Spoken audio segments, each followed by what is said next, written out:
Hello everyone, હું કિંજલ જસાણી સ્વાગત કરું છું મારા કિચનમાં. અને આજે ઘણા ટાઈમ પછી હું બનાવવા જઈ રહી છું ક્રીમી થેચા પનીર, જે મસ્ત એવી સબ્જી છે, જેમાં મહારાષ્ટ્રીયન થેચા પણ છે. તો તેના માટે એક પેન લઈ લીધું છે. પેનમાં નાખીશું થોડું એવું તેલ, એકદમથી થોડું લઈશું, વધારે નહીં લઈએ, કારણ કે અત્યારે આપણે મહારાષ્ટ્રીયન ચટણી બનાવીએ છીએ થેચા. તેમાં નાખીશું જીરું, આદુ, લીલા મરચાં અને લસણ.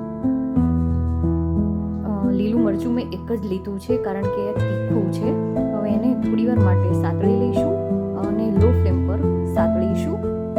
હવે નાખીશું શીંગના દાણા અને એને પણ સાતળી લઈશું. શીંગના દાણા થોડો એવો બ્રાઉન કલર થઈ જાય ત્યાં સુધી સાતળવાનું છે.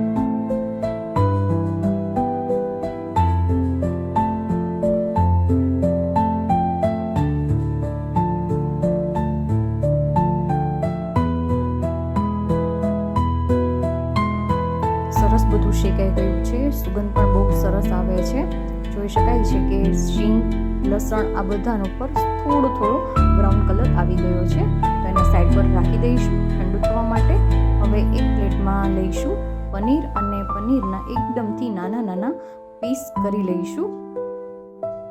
જ્યાં સુધીમાં પેલી જે આપણે ચટણી બનાવવાની છે, તો શીંગને એવું શેક્યું છે, એ બધું થોડું ઠંડુ થાય ત્યાં સુધીમાં આપણે પનીરના પીસ કરી લઈએ.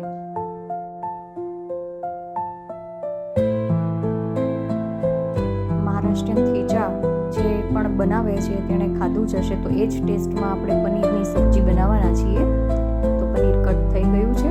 હવે એક મિક્સર જારની અંદર જે શિંગદાણા, મરચાં અને લસણ શેક્યું છે એ આપણે લઈ લઈશું.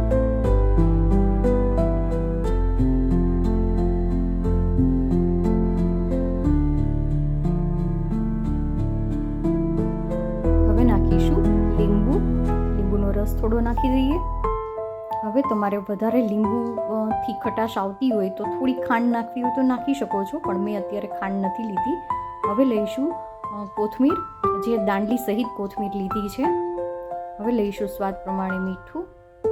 હવે આને પલ્સ મોડ પર આપણે ક્રશ કરી લઈશું. એકદમથી બારીક નથી વાટવાનું, થોડું અધકચરું રાખવાનું છે. જો આ રીતે. તો થઈ ગયું છે તૈયાર. થોડું કરકરું જ રાખ્યું છે, એકદમથી બારીક નથી પીસ્યું.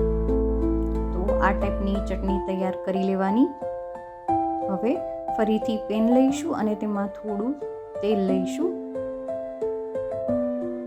હવે જે આપણે પીસીને તૈયાર કરી છે ચટણી, એને સાતળી લઈશું. થોડી જ વાર માટે સાતળીશું, કારણ કે આ બધું શેકેલું જ છે, એટલે કાચું લાગશે જ નહીં.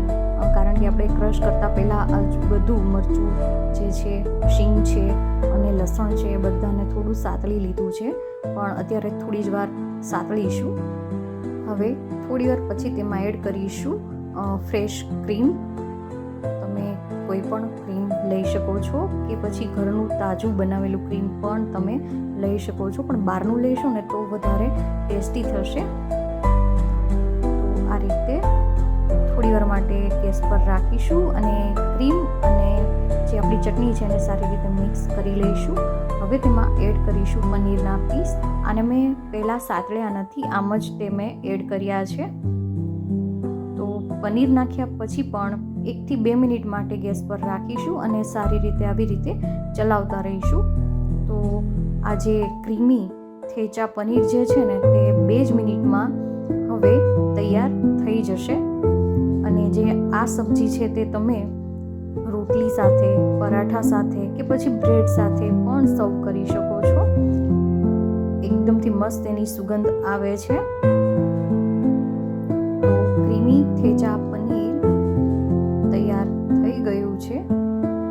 ગેસ બંધ કરી દઈશું અને હવે એને એક સર્વિંગ પ્લેટમાં લઈ લઈશું.